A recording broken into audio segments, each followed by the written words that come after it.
Alright, welcome back. So for my next solo wargaming project, I thought I would take a look at a couple of games, side by side, or SbS. An idea I am kind of borrowing without asking.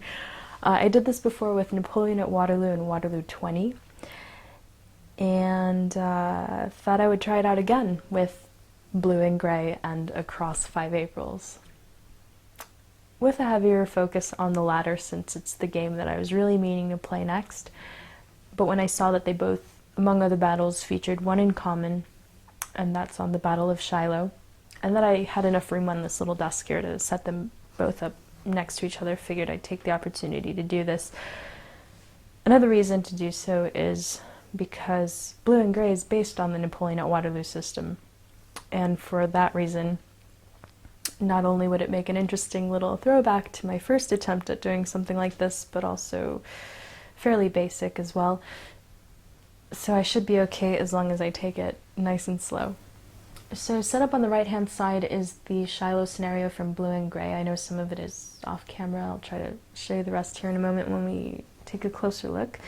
But the addition that I have is this here, the SPI Quadra Game Flat Pack set of 4 Civil War battles, also including Antietam, Cemetery Hill, and Chickamauga, published in 1975 and held together by this plastic band. I bought these used off of eBay as usual, and it came with the band, which is nice actually.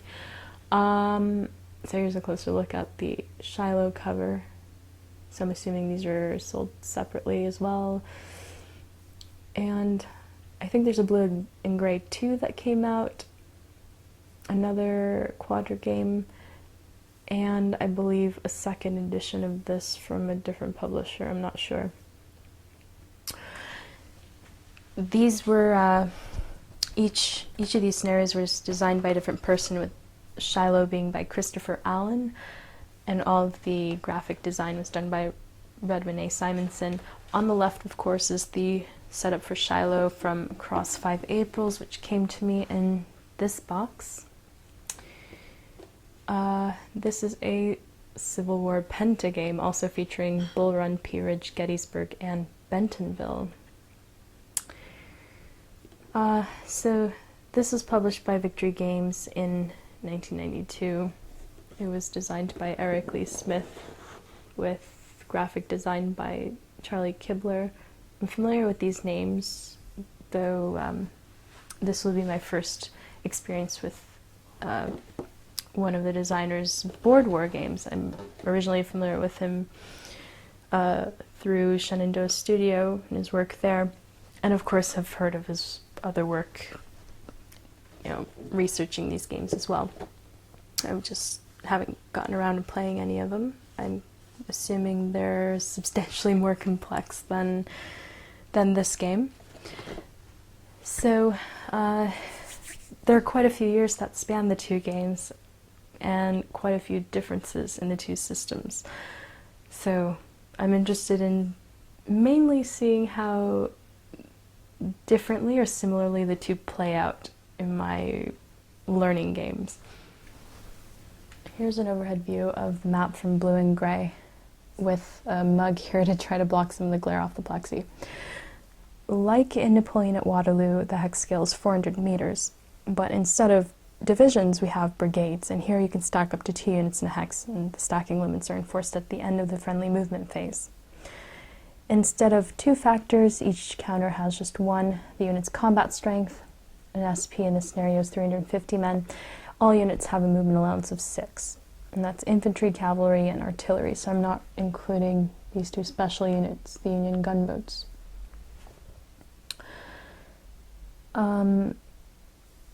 The sequence of play is the same. It's I go, you go, movement, then combat. In this scenario, we start with the Confederate player and play for 13 turns with a night turn on the 7th. And enemy zones of control behave the same way as well. They are locking and active. But zones of control do not extend across non-bridged or non-ford creek hex sides or into this river ferry hex. So we have additional types of terrain here that we don't see in Napoleon at Waterloo, and a lot more color on the board as well. Here's the terrain key, here's the terrain effects chart with details on movement and combat effects. New types of terrain include rough. Here's a combination of forest and rough. These water terrain types. So north is that way. Here's the Tennessee River. So this hex printed with an F with an arrow pointing here and here is the River Ferry hex, the hex that the Union player will use to transport their units from the east to west bank of the river into this Pittsburgh Landing hex, which is a clear terrain hex, a very important hex, the only objective hex in the scenario taken into account when determining victory along with the number of enemy casualties. But you'll see that there's no demoralization track in this, unlike in Napoleon at Waterloo. We have our creek hex sides. This map labels this snake and this owl, but I think that they may have gotten it reversed. So this bridge is probably Snake Creek Bridge. Again, you have these fords, if I haven't mentioned it before. Of course, a ton of forest terrain, a whole network of roads and patches of clear. I think this is the Hornet's Nest. And for flavor, here we have a symbol denoting the location of Shiloh Church, just for fun. I don't think it really has an effect on the gameplay.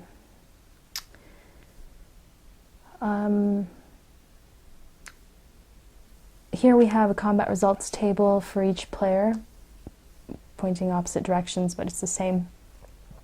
It's also probability, odds-based, resolved rolling 1d6, ranging from 1 to 5 up to 6 to 1, but it's substantially less bloody and more retreat-heavy than that in Napoleon at Waterloo, although I think the 1 to 1 and 3 to 1 tables are exactly the same.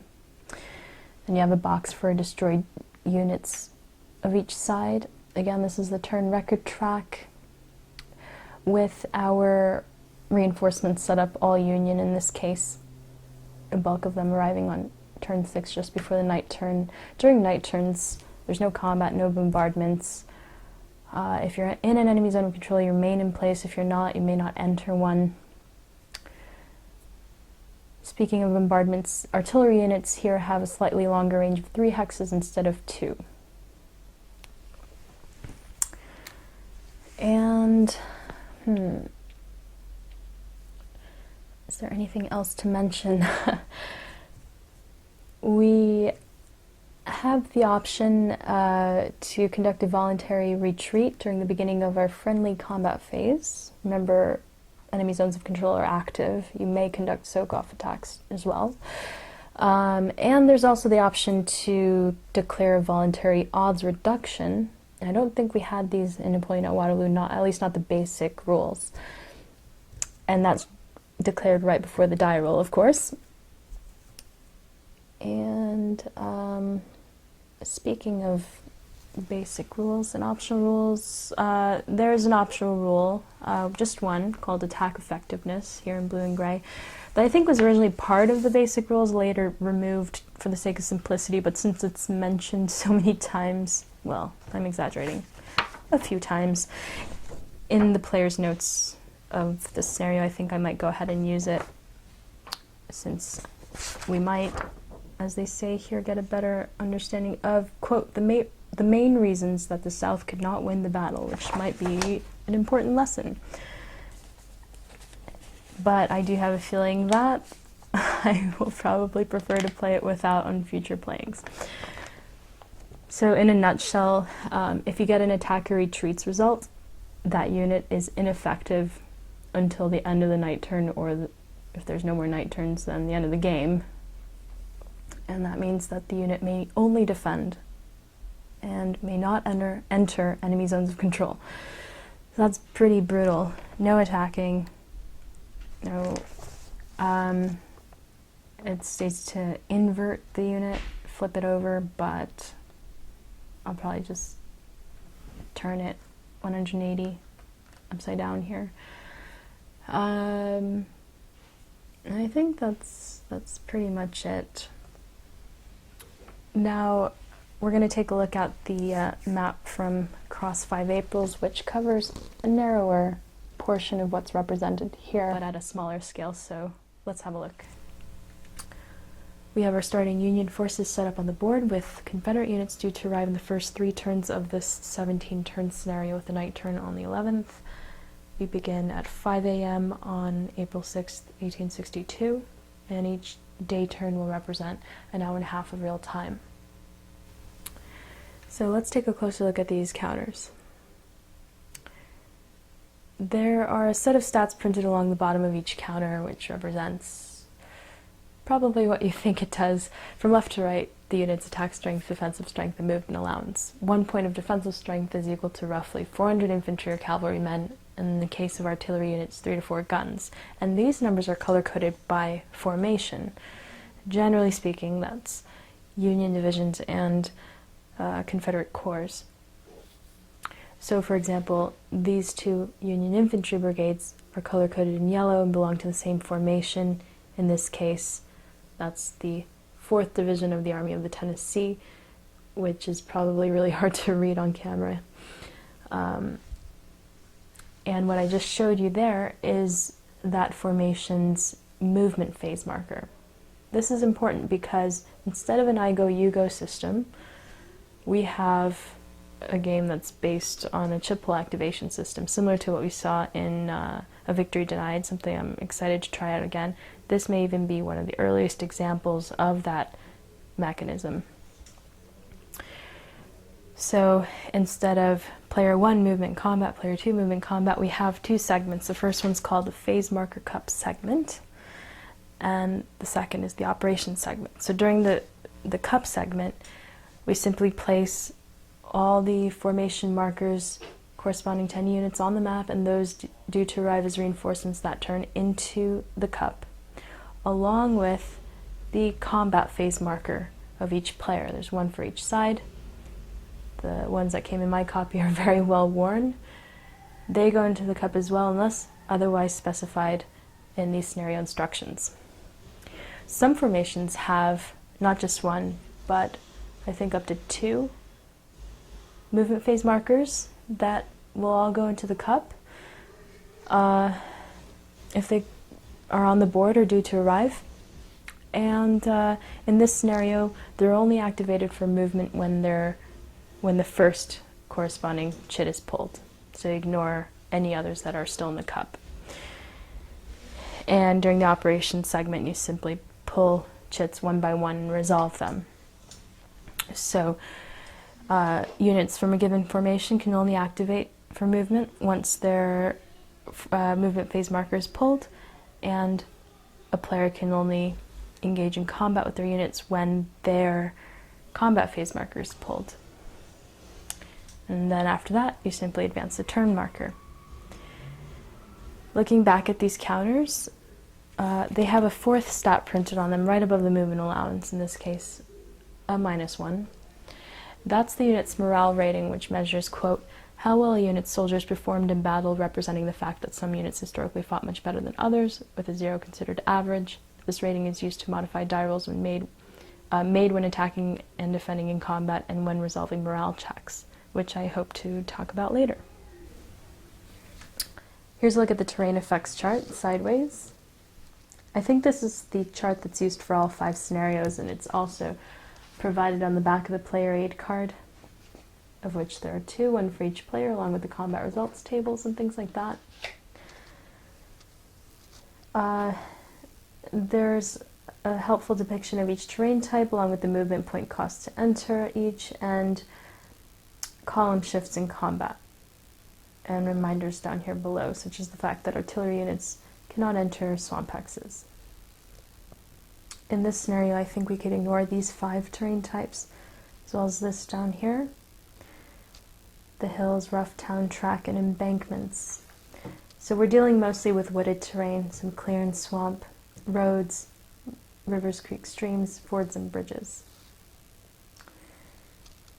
Unlike in blue and gray, there's that minimum movement rule that states that a unit can always move 1 hex, even if they don't have enough movement points to do so, as long as it's terrain that's not prohibited.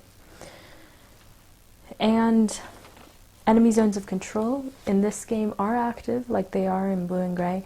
However, they are not locking, they're simply rigid or sticky. So a unit must still stop upon entering an enemy zone of control and stays there through the end of the friendly movement phase. But on any subsequent friendly movement phase. If they're in an enemy zone of control at the beginning of the phase, they may move out as long as they do not enter another enemy zone of control at any point during that particular movement phase. Zones of control do not extend across unbridged or non-ford river hex sides. And there are also some special rules regarding fortifications and fortified hex sides that will not come into play in this scenario.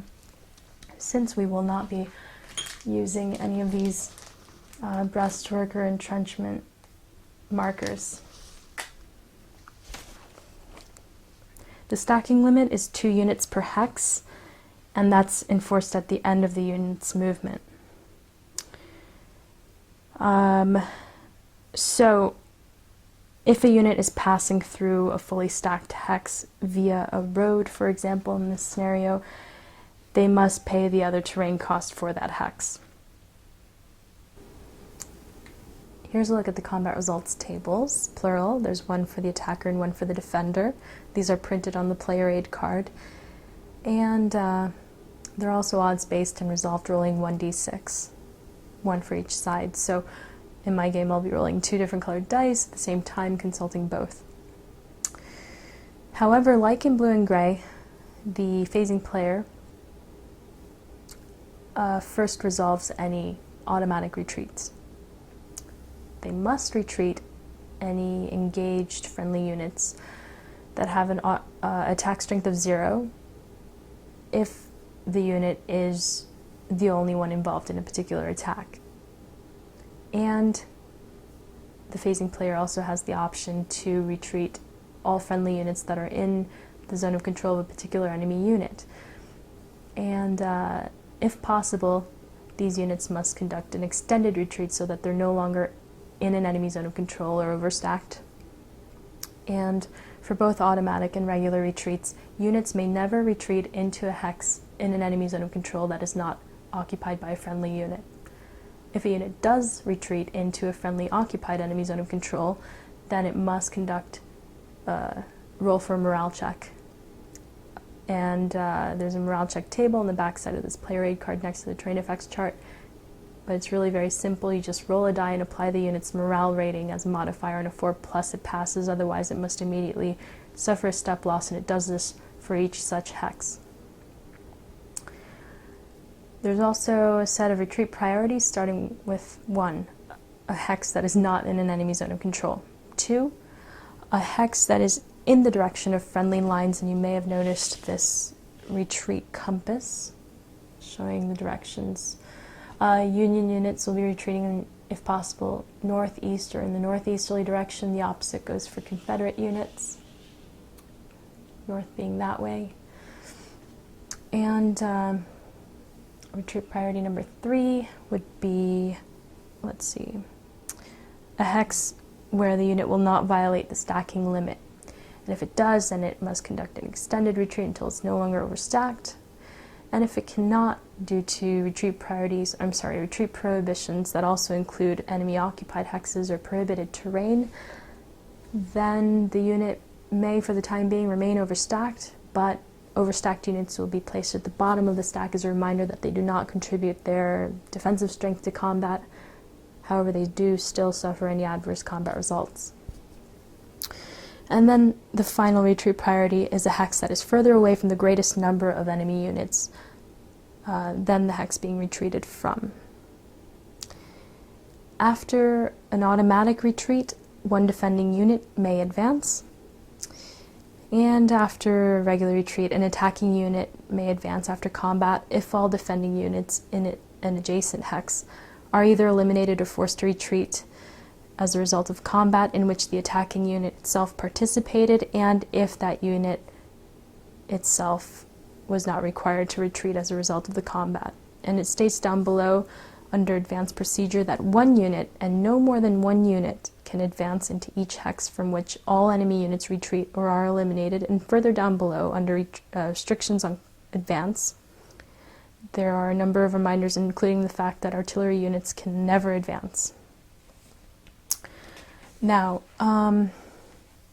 looking at the combat results table, First of all, we have a number of results ranging from a dash for no effect. Then you have a 1 for enemy loses 1 step, and then must conduct a morale check for each surviving unit in the manner described previously. And if the unit fails, then the unit must retreat a hex. And then you have a number of results ranging from 1R to 4R. The first number is enemy losses, and then the R is for a mandatory retreat of 1 hex.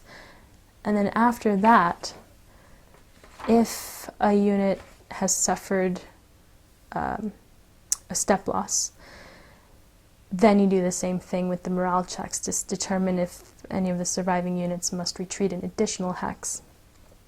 And then finally, the defending player may conduct voluntary retreats with all or some of the units that were attacked but that did not retreat in previous steps of the combat. Now, as usual, you always round in favor of the defender, and you also apply column shifts for terrain, as well as one, if applicable, for concentric attacks, to a maximum of 3 shifts in either direction, I believe. The terrain effects are cumulative for the hex terrain and terrain hex side. You take the most beneficial hex terrain and add to that any shifts for terrain hex sides, as long as they're applicable to all attacking units. But also, before you roll, you declare a morale rating that's equal to the morale rating of any one of your friendly participating units. And you can apply that as a die roll modifier. The catch is, though, that if you suffer a step loss, the first loss must be applied to a unit whose morale rating matches that of the declared morale rating. Because sometimes you have multiple units with the same high morale, for example. And then any remaining losses are applied at your own discretion as the owning player. And unlike in blue and gray, if you have a stack of units, they may make separate attacks. They can target 2 different defenders, defending hexes. In blue and gray, on the other hand, a stack of units must attack together as one group, combining their attack strengths against a single enemy or stack. Unless you're making a multi-hex attack, I believe, unless I'm getting this confused with the Napoleon at Waterloo rules where all attacking units must be adjacent to all defending units. I'll have to double check that as we go along. I don't also fail to go into detail regarding the artillery rules for blue and gray, but I hope to maybe demonstrate them over the course of my learning game. I suppose I should talk a little bit about the artillery rules in Across 5 Aprils before we take a quick look at the exclusive rules for the scenario. Artillery units can attack and defend like infantry and cavalry units against adjacent enemy units, but they can also bombard enemy units that are up to 4 hexes away as long as they can trace a line of sight and they are not in an enemy zone of control and have not retreated for any reason during that same combat phase. And there's this thing called range attenuation that states that if bombarding artillery units are firing at a range of greater than 1 hex, then their total attack strength is reduced by 1/2 rounded down. Because, as this design note explains,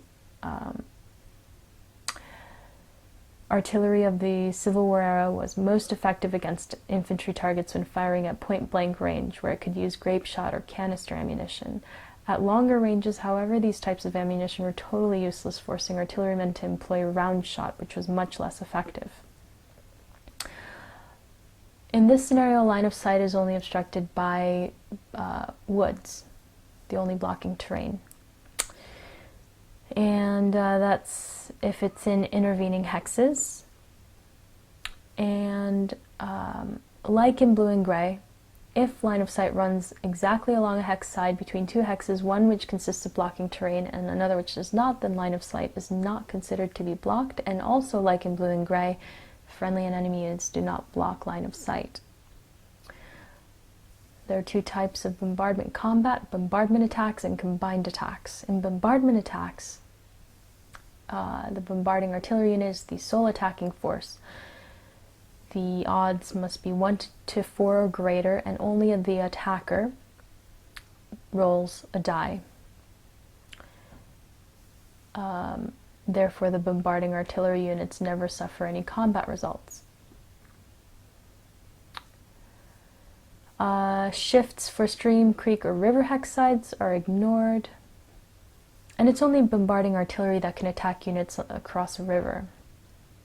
In combined attacks, you add the bombarding artillery unit's attack strength to the attacker's total. Both players roll a die. However, you may not use any bombarding artillery unit's morale ratings as your modifier, and still the bombarding artillery units do not suffer any combat results. And let's see here. Yes, if you are attacking enemy units that are in more than one hex, then in this game the bombarding artillery units must be within 4 hexes and have a clear line of sight to all defending units. Before I talk briefly about reinforcements and night turns, I just wanted to clarify that when it comes to determining the terrain type of a hex in this game, it's the terrain that covers the majority of the hex. So if you have a hex that just has a little piece of wooded terrain but is mostly clear, it's considered clear terrain. Okay, reinforcements. So here's a look at the turn track where I have set up the reinforcements that are due on their turn of arrival. On the upper right hand corner of each of these reinforcements, reinforcement units counters, you have a number letter combination. The numbers, the turn of entry, and the letter or letters are the unit's entry hex or hexes. So remember, during the phase marker cup segment of each turn, you place not only the formation markers corresponding to units already on the map, but also those due to arrive this turn. And when that's pulled is when you can enter all, some, or none of the reinforcements due that turn. And any that do not arrive, that are not entered onto the map this turn, are delayed another turn. And these units pay the movement point cost to enter the entry hex. If that's via a road, then it's the road movement point cost. They can enter stacked up to 2 units high at a time, and you can, at no additional movement point cost, move multiple units in one after another. And you may enter a hex that's in an enemy zone of control, but you may not enter an enemy occupied hex. And if that's the case, generally speaking, you would enter the next closest hex to the entry hex. However, in the Shiloh scenario, Union units can only enter an entry hex, so if it's blocked, they must be delayed. And I think that's pretty much it. When it comes to night turns, and there's just one here, turn 11, during the initial segment, no combat phase markers are placed in the cup, so there are no combat phases during turn 11, just the movement phase markers. And units can only enter an enemy zone of control that is already occupied by a friendly unit. And it can, of course, still, just like in a normal turn, leave an enemy zone of control as long as it does not enter another during that movement phase. Alright, so let's try to briefly go over the Shiloh-specific exclusive rules here. So to start off with, the Union combat phase marker is not placed in the cup until the cup segment of the turn following that in which a Confederate unit first enters any Union zone of control, or until the cup segment of turn 6, whichever comes first. Similarly, the Union movement phase markers for the 1st, 2nd, 4th, 5th, and 6th divisions of the Union Army of the Tennessee are not placed in the cup until the cup segment of turn 6, unless a Confederate unit enters a Union zone of control on or before game turn 4. If a Confederate unit or units enter the zone of control of a Union unit on or before game turn 4, that Union division's movement phase marker is put in the phase cup, in the phase marker cup segment of the next game turn. So if it's turn 3, for example, it would be placed on turn 4. Furthermore, the movement phase markers of all other divisions of the Union Army of the Tennessee are placed into the cup during the cup segment of the turn after the next turn. So in my last example, it would be turn 5. There's a design note here, which is interesting. During the Battle of Shiloh, both sides achieved surprise. On the first day, the Confederates caught the Union Army of the Tennessee unprepared, routing many units before they could get organized. On the second day, the Union troops achieved surprise because they attacked early and in strength, while the Confederates had falsely assumed that the Yankees were too badly battered from the previous day's fighting to do any attacking.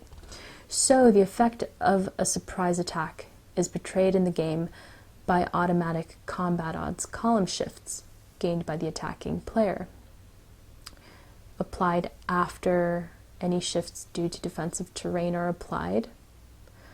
And there are only 2 attacks, not when defending.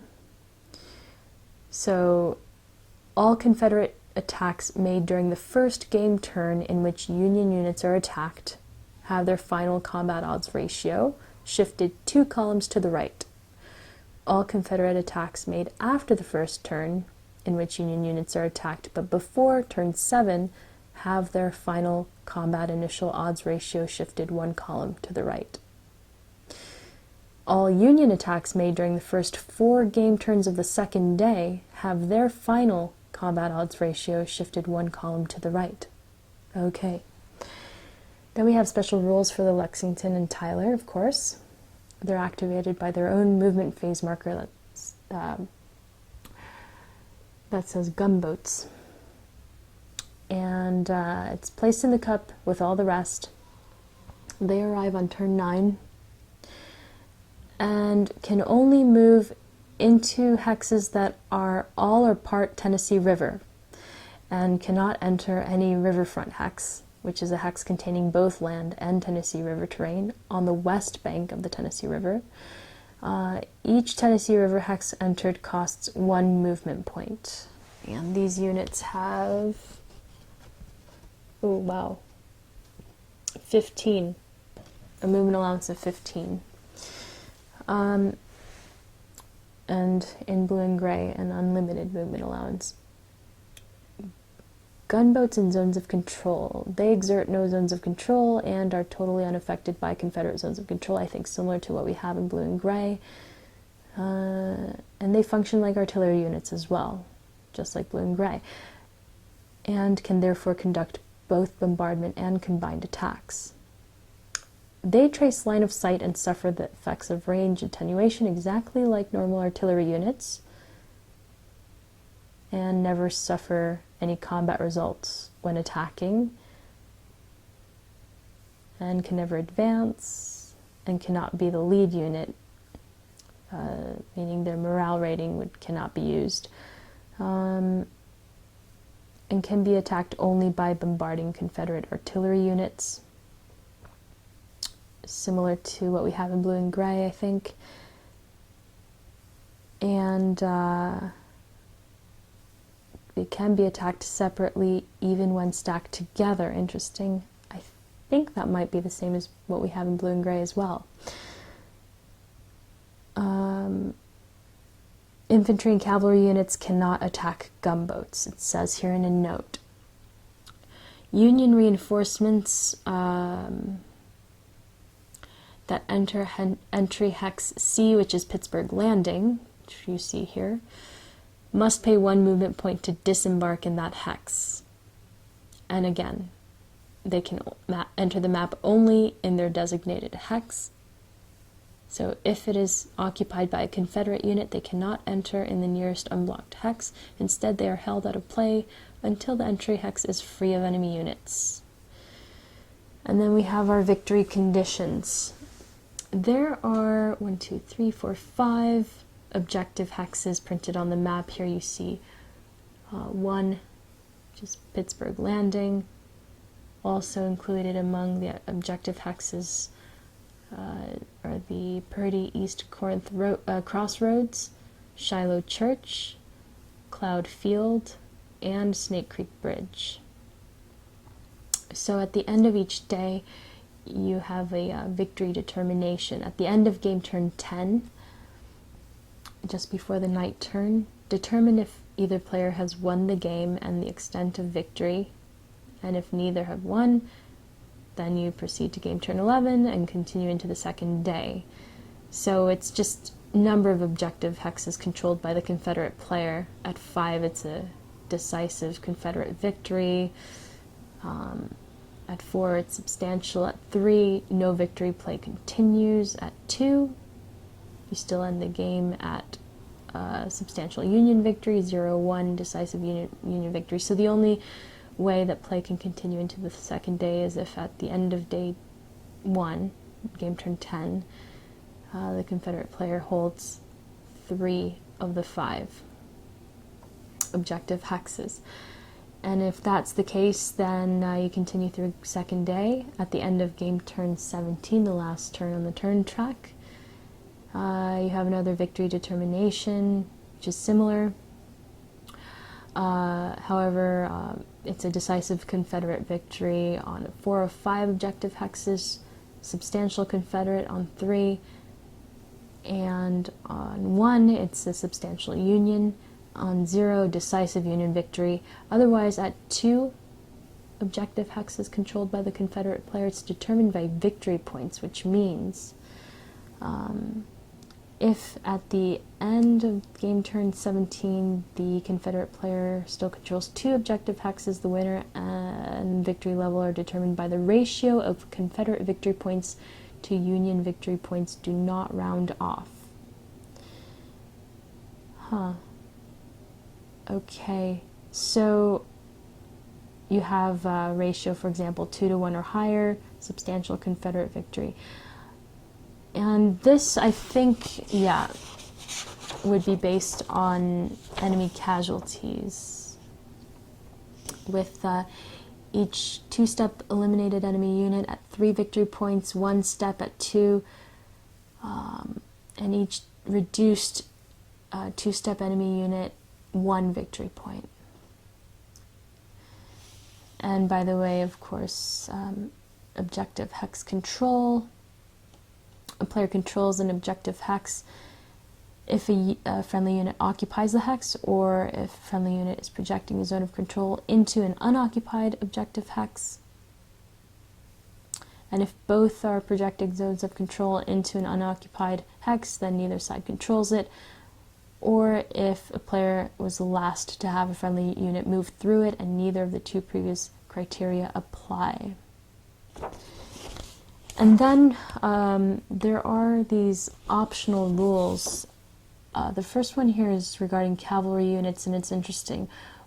It states, with the exception of the Confederate Reserve Corps' Cavalry Brigade, all of the cavalry units in the Shiloh game are included only when using this optional cavalry units rule. Furthermore, all such cavalry units are prohibited from entering an enemy zone of control except as a result of a retreat. I looked at these cavalry units, which I've already removed except for that one that was mentioned. And they have, I believe for the most part, and there are quite a few, 1, 2, 3, 4, 5 Union cavalry units and 3 Confederate. But they have an attack strength of 0, defense strength of 1, boom allowance of 6. We'll see how that affects the gameplay, given that we have cavalry units represented in our scenario of blue and gray. And then what is the other? I think there's another optional rule. Wallace presses on, but I'm not going to use it. So, and then I should also mention that there's a nice set of historical notes at the end of the exclusive rules, along with the diagram of the orders of battle of each scenario. And we, in addition to this, at the end of the basic rules, I don't know if I've mentioned this already, but we have a comprehensive example of play that goes over the Pea Ridge scenario in quite a bit of detail that I probably should have reviewed before beginning, but I'll save it for another time. So that about does it. Thank you so much for watching, and stay tuned for my, not really playthrough, but I guess after action report